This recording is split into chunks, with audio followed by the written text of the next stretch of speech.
ಬಿಸಿ ಬಿಸಿಯಾದಂಥ ಬಸ್ಸಾರು, ಅದಕ್ಕೆ ಒಳ್ಳೆಯ ಬೀನ್ಸು ಮತ್ತು ಹೆಸರುಕಾಳು ಪಲ್ಯ ಇದಿದ್ರೆ ಎಷ್ಟು ಚೆನ್ನಾಗಿರುತ್ತಲ್ಲ. ಹಾಯ್ ಹಲೋ ವೀಕ್ಷಕರೇ, welcome back to my channel. ನಾನು ನಿಮ್ಮ ಮಂಗಳ ಚೇತನ್. ಇವತ್ತಿನ ಈ ವಿಡಿಯೋದಲ್ಲಿ ನಾನು ಹಳ್ಳಿಯಲ್ಲಿ ಮಾಡೋ ರೀತಿ ಬಸ್ಸಾರು ಮತ್ತೆ ಹುಳ್ಳಿಕಾಯಿ ಮತ್ತೆ ಹೆಸರುಕಾಳು ಪಲ್ಯವನ್ನ ತೋರಿಸ್ತಾ ಇದ್ದೀನಿ. ಹಾಗೆ ಈ ಚಾನಲ್ಗೆ ಫಸ್ಟ್ ಟೈಮ್ ಭೇಟಿ ಕೊಟ್ಟಿದ್ರೆ ಮಿಸ್ ಮಾಡದೆ ಸಬ್ಸ್ಕ್ರೈಬ್ ಮಾಡ್ಕೊಳ್ಳಿ. ನೋಡಿ, ಈಗ ನಾನು ಓವರ್ ನೈಟ್ ನೆನೆಸಿಟ್ಟಿದ್ದಂತಹ ಹೆಸರು ಕಾಳನ್ನ ಹಾಕ್ಕೊಳ್ತಾ ಇದ್ದೀನಿ. 1 ಕಪ್ಪನ್ನ ನೆನೆಸಿಟ್ಕೊಂಡ್ರೆ ಒಂದು 2 ಕಪ್ ಅಷ್ಟಾಗುತ್ತೆ. ಅದನ್ನ ಹಾಕ್ಕೊಳ್ತಾ ಇದ್ದೀನಿ. ಹಾಗೆ ಇದಕ್ಕೆ ಕಟ್ ಮಾಡಿ ಇಟ್ಕೊಂಡಿರುವಂತ ಬೀನ್ಸ್ ಅನ್ನು ಕೂಡ ಹಾಕ್ಕೊಳ್ತಾ ಇದ್ದೀನಿ.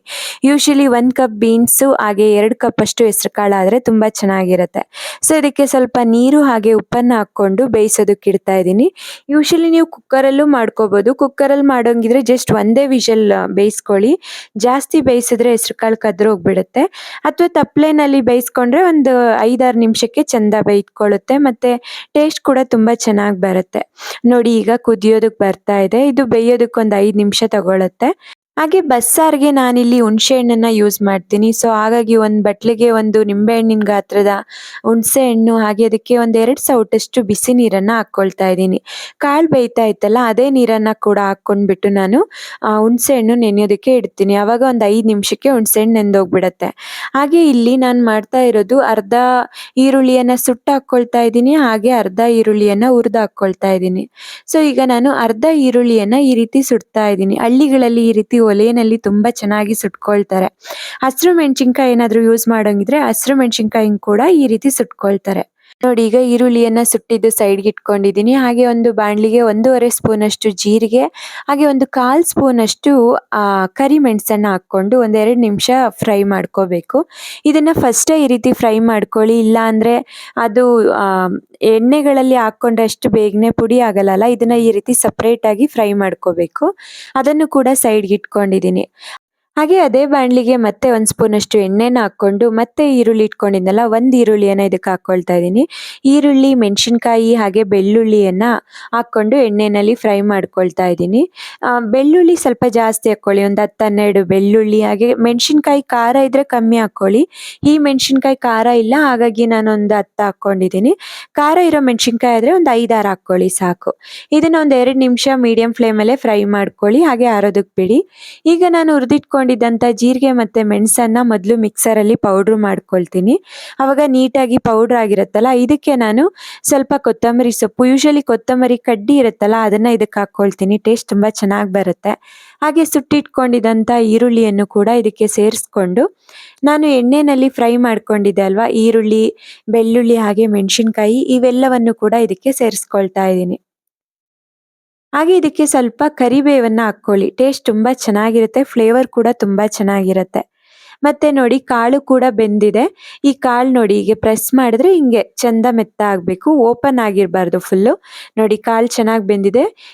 ಈಗ ಗ್ಯಾಸನ್ನು ಆಫ್ ಮಾಡಿಬಿಟ್ಟು ಸುಮಾರು 1ರಿಂದ 1.5 ಸೌಟ್ ಆಗೋಷ್ಟು ಕಾಳು ಮತ್ತೆ ಬೀನ್ಸನ್ನು ಇದಕ್ಕೆ ಹಾಕ್ಕೊಳ್ತಾ ಇದ್ದೀನಿ. ಆ್ಯಕ್ಚುಲಿ ಹಿಂಗೆ ಹಾಕ್ಕೊಳ್ಳೋದ್ರಿಂದ ಸಾಂಬಾರು ತುಂಬ ಟೇಸ್ಟ್ ಕೊಡುತ್ತೆ, ಹಾಗೆ ಮಂದ ಬರುತ್ತೆ, ಅಂದರೆ ಸ್ವಲ್ಪ ಗಟ್ಟಿ ಬರುತ್ತೆ. ನೋಡಿ, ಇದನ್ನ ರುಬ್ಕೊಳ್ತಾ ಇದ್ದೀನಿ. ರುಬ್ಬಿ ಸೈಡ್ಗೆ ಇಟ್ಕೊಂಡ್ಬಿಟ್ಟು ಈಗ ಸಾಂಬಾರು ಮಾಡೋದಕ್ಕೆ ಒಂದು ಪಾತ್ರೆ ತಗೊಂಡಿರ್ತೀವಲ್ಲ, ಅದಕ್ಕೆ ನಾವು ನೆನೆಸಿಟ್ಟಂಥ ಹುಣಸೆ ಹಣ್ಣನ್ನು ಹಾಕ್ಕೋಬೇಕು. ಅದಕ್ಕೆ ಸ್ವಲ್ಪ ನೀರನ್ನು ಹಾಕ್ಕೊಂಡು ಹುಣಸೆ ಹಣ್ಣಿನ ರಸವನ್ನು ಹಾಕ್ಕೊಂಡು ಹಾಗೆ ನಾವು ರುಬ್ಬಿಟ್ಕೊಂಡಿದ್ದೀವಲ್ವ ಮಸಾಲೆಯನ್ನು ಕೂಡ ಇದಕ್ಕೆ ಹಾಕ್ಕೋಬೇಕು.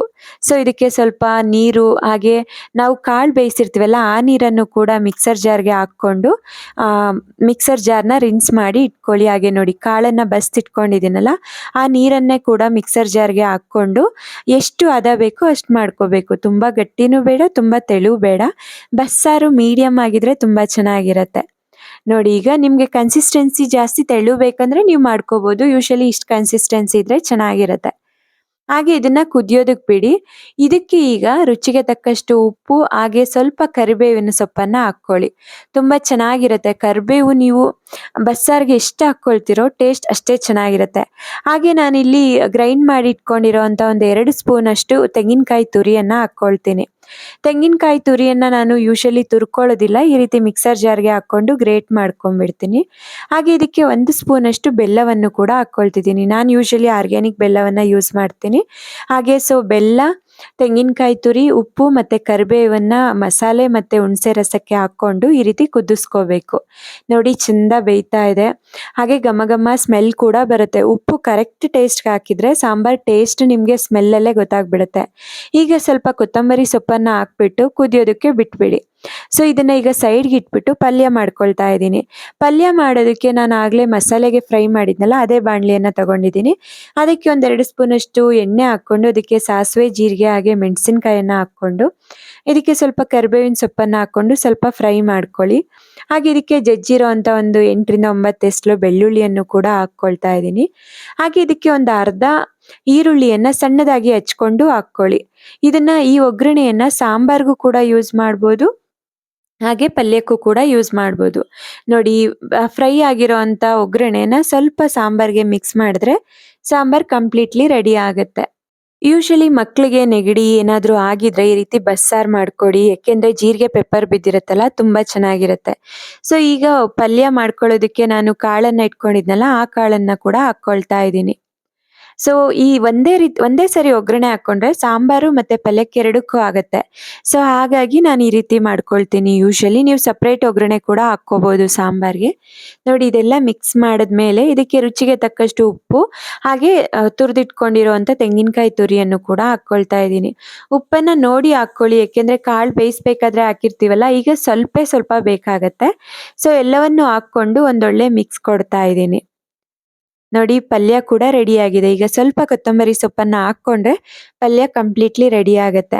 ಸೊ ನೋಡಿದ್ರಲ್ಲ ಬಸ್ಸಾರು ಹಾಗೆ ಬೀನ್ಸು ಮತ್ತು ಹೆಸರುಕಾಳು ಪಲ್ಯ ಹೇಗಿತ್ತು ರೆಸಿಪಿ. ನಿಮ್ಗೆ ಈ ವಿಡಿಯೋ ಏನಾದರೂ ಇಷ್ಟ ಆಗಿದ್ರೆ ನೀವು ಈ ರೆಸಿಪಿನ ಟ್ರೈ ಮಾಡಿ. ನಿಮ್ಗೆ ಆಲ್ರೆಡಿ ಈ ರೆಸಿಪಿ ಗೊತ್ತಿದ್ರೆ ದಯವಿಟ್ಟು ಕಮೆಂಟ್ ಬಾಕ್ಸಲ್ಲಿ ತಿಳಿಸಿ. ಹಾಗೆ ನಮ್ಮ ವಿಡಿಯೋಗಳು ನಿಮಗೆ ಇಷ್ಟ ಆಗ್ತಾ ಇದ್ರೆ ಮಿಸ್ ಮಾಡದೆ ಲೈಕ್ ಮಾಡಿ, ಶೇರ್ ಮಾಡಿ ಹಾಗೆ ಸಬ್ಸ್ಕ್ರೈಬ್ ಮಾಡಿ. ಈ ವಿಡಿಯೋವನ್ನು ನೋಡಿದ್ದಕ್ಕಾಗಿ ನಿಮ್ಮೆಲ್ಲರಿಗೂ ಧನ್ಯವಾದ.